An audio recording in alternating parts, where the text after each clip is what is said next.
You're so freaking fat. LMAO. What the hell is this? Yo, what the fuck? Jeez, he's such a pussy. Why can't he just fucking take criticism?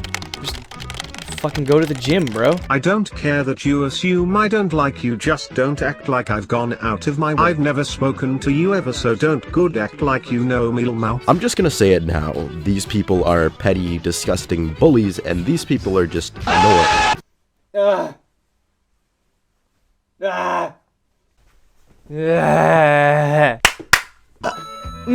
Hey there. You might be wondering, hey, Spock, what are you trying to do with your channel? I don't know. Can't wait for the amount of responses I'd get to this video. Can't wait for that. That'll be fun. That'll be really fun.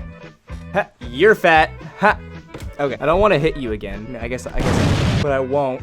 So I have a script here that I'd like to read to you all. Typed it up earlier. I'm using the title as a sort of introduction topic, not really as the entire like basis for what this video is. In case you're wondering, it's not gonna be about how criticism's lost its meaning, because it really hasn't. But we're just gonna talk about commentary channels and their criticism and a few flaws that I've seen. But yeah, somebody came up to me one day and asked me my opinion on a few channels that have done videos on stuff based around our community, commentary channels. And I simply responded that they just reminded me of my old self, the old me that it used to be. I vaguely knew who they were, I've vaguely seen their videos, and it sparked a little spark in my head to go ahead and check out the videos that he was talking about. There was a couple videos on the, you know, storytime animation community, a couple videos on, you know, Specchi, all those beautiful people. You all know the videos. I'm sure you might have seen them, maybe, sorta, kinda. But yeah, it's based around the whole fact that, the storytime community can't take criticism. You're fat. What? You're mean. No, shut up. Take my criticism, fatty. Go to the gym. Despite how fat I am. Okay, anyway. I want to talk about the process of, you know, commentary communities and the reactionary aspect of the audience and the bluntness of the presenters, right? A large majority of the commentators that, you know, we're going to talk about now that surrounded this whole storytime community are commentators that do or did dislike me in the past for whatever reason. They disliked my content, or they disliked me as a person, even though I've hardly met them, never really had a conversation with any of them. I'm sure they dislike me because of my past content, and a lot of the criticism they've given me is based around a lot of my past content, the low-hanging fruit that I like to make fun of back then. Not sure how they see me now, but they'll certainly know how I see them by the end of this video. Words experience many definition changes throughout the internet. People will augment their definition of a word to fit their agenda. If they don't like a certain type of criticism, they won't call it criticism, right? Years ago, we had a name butchering of the word satire from the YouTuber Leafy is here. He's now dead, obviously. And now, nowadays, the word that we butcher is criticism, because none of us can seem to agree on what it is. I see it prominently in my community, and I see it prominently in a bunch of other communities, but I'm going to specifically pinpoint my community because that's the most comfortable zone for me to talk about. So there's two sides to this this community scandal that I'm addressing today. There are the commentators, and then there are the audience of such. There are commentators of storytime animators, and then there are the audience of storytime animators. Both sides have somewhat reasonable points. The commentary community makes a couple decent points regarding the content of the storytime animators. And yes, I did make a video on the story. I did briefly mentioning storytime animators before. If you want to check that out, you can. They both have their quarrels with each other, basically. Before we, you know, go into this, I want to take a step back. I want to look into the old DeviantArt ranting community that I was considered to be a part of back in the day. What did we do? We just kind of made fun of art, really. That's all we did. Was it criticism? Not really. Did we care if they improved their art? Not really. We just wanted to get views off of atrocious art. Like I said, picking the low-hanging fruit. It's super easy. It was really just more of a joke to ourselves than anything. I'm not going to comment on the topic as a whole, because quite honestly, I don't want to get my business wrapped up in all this drama that Birdie pushed herself into. I just kind of want to comment on how terrible the production quality is for any of the rants that are out there for Birdie and Kitty Dog. Kitty Dog's videos. Wow, very observant, aren't you? But we hid it under the guise of criticism and commentary. We hid it under the guise of criticism to, I'd say, justify our actions, which didn't make much sense to me. So here's something I've learned throughout my time making commentary and, you know, all that jazz, all that crazy jizz jazz. Here's something that I think future commentators should think about. before even making a commentary channel, because it's a question that they should honestly answer, honestly to themselves. The question is, do you want this community to improve, or do you just want to leech easy views? There's a significant difference between the two. Ultimately, being in the middle is a very, very difficult task, and only the commentators themselves can honestly answer the question. And I'm not here to accuse commentators of being insincere when making their critiques, or I'm not accusing them of just using the guise of criticism to be absolute, horrid, horrendous people. But I am willing to tell commentators when their content looks like they're using criticism as an excuse to be quite mean. Criticism is, as defined by Google, the analysis and judgment of the merits and faults of a literary or artistic work. I'm trying to be nice, I want to be constructive with my critique. In short, they are pussies. They just do a shitty job of it. Claim to be introverted, it seems kind of disingenuous when a lot of them like to yell on their videos and scream about how introverted they are. Oh, sorry Speechy, I didn't realize that you had self-diagnosed yourself with type 2 depression. Criticism is equal to hate, is stupid, and simply brushing it off makes you look like a massive idiot. I guess all of Speechy's ad revenue is going to good use. Food can be expensive these days. Honestly though, she's gotten considerably fucking fatter recently. Probably Daphne getting get down with all his evil tracing accusations. I used to be guilty of this. I used to make fun of people's content, and I used to pick the low-hanging fruit. It was crazy time. And ironically, in return, I became that low-hanging fruit. Many commentary channels have lashed back out at me, only to become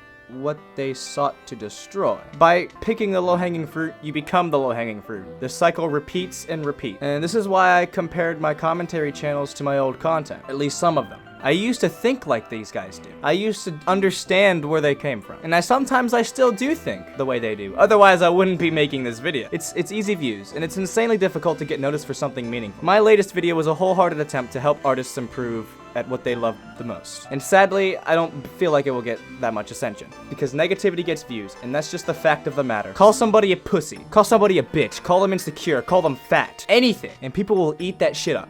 People will eat that up, bro. If you speak your mind bombastic enough, people will love it, and it will get views. But don't forget to guise it under the, the word of criticism in order to, maintain your high moral horse, obviously, right? Just don't forget to hide it under the guise of criticism to justify your ideals, no matter how much the amount of real criticism is actually in the video. Some of us are using criticism as an excuse to talk about how imperfect people are. Some of us are using it to just mindlessly insult people for who they are. And this circles back to the question of, what would a critique of somebody's personality, a thing that's insanely hard to change, by the way, do for somebody? Briefly, the first few reasons I don't show myself are because I don't want people to have an opinion of my content and who I am based on what I look like. This all circles back to the question of, do you want this community to improve, or do you just want to get views? And just be honest with everybody. That's all we want. Because critiquing somebody for something they can hardly control doesn't do anything for their improvement whatsoever. I mean, sure you can do it, but it's so insincere to the point where these commentators look like they don't even care about the community they're discussing. And that just gives off a really, really hoarse tone. Nobody likes that. And of course, personality will play a major role in the part of a independent content creator's, content, right? What you can do is critique the control and the expressionism of their personality in their content. Of course, personality plays a major role in independent content creators. And critiquing the way they express and control their emotions and their personality in their content is a-okay. These critiques should be momentary, though. Narrow. Noticing how somebody acts in their videos can be addressed as how they acted versus who they are. There's a major difference between the two. Obviously, my opinion is going to be a, different one, and I'm trying my best to articulate it the best I can. Criticism comes in all forms, I know. Any kind of criticism can be criticism. And I'm not discrediting the fact that they actually do criticism, not at all. But the question of the matter is it good criticism, or is it just awful banter? We have Daphne. His criticism is civil. It's blunt. It's something that's admirable. It's good criticism. It seems like he actually wants people to improve, despite his demeanor.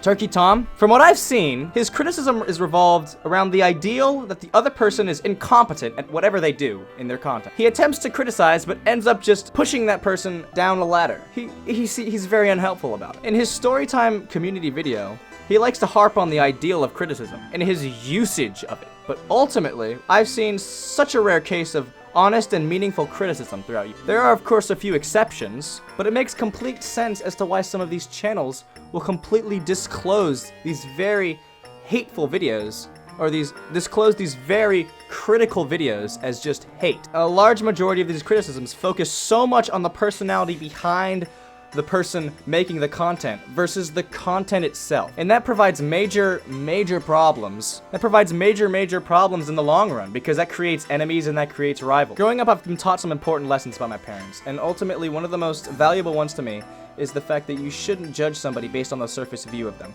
You should really get to know about somebody before making these insane accusations against them, calling them horrible people, or calling them some sort of sociopath. And I've tried my best to uphold this value. I really have. And critique people's content for the content itself, and not for the person behind. And as a result, a lot of the people that I've critiqued have become friends of mine. Unexpected friendships have formed because of my commentary. I wish we held this value more often in our community. Of course, there are a minority of exceptions to this rule. If somebody's done some awful, horrible, disgusting, vile thing, then they don't deserve a platform to stand on. But taking swings at low-hanging fruit will just turn you into the low-hanging fruit. And that's a pattern I've noticed. That's a pattern I've noticed based on past experience and based on observation. Critiquing somebody for their personality versus their content will make you look bad, even if your intentions might be good. People like a detailed analysis. People like something that makes sense. If you want to get your point across, that a content within a community is not that good, then find common ground with that community, and then build from that common ground.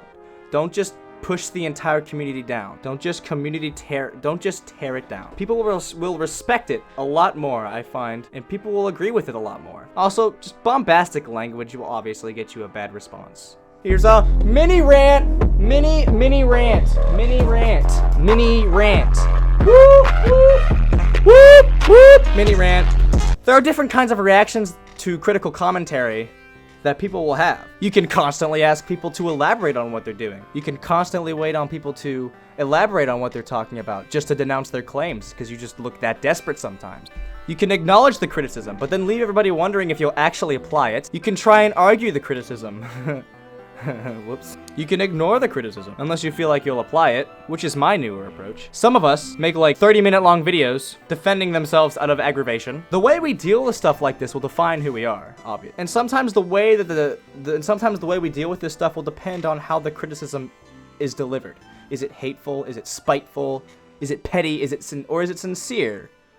Is it civil? Whatever it is, the way we react to criticism defines us. Not being able to take what we dish out is something that will make you lose a lot of respect in the community. And that's why I've stopped making my old content, because I really couldn't take what I dished out. I really couldn't. I'm not the confident green lizard character I portrayed myself to be back then. Although however hard I tried to bleed that character into my real personality, deep down I knew it just wasn't me. I dropped the act a bit after the scandal of, accusations against me, because it opened an opportunity to become real. It opened an opportunity to become who I wanted to be. It opened up an opportunity to redefine my channel after being stripped of the fake confidence I had. And that's why my content didn't define who I was, because it wasn't even me.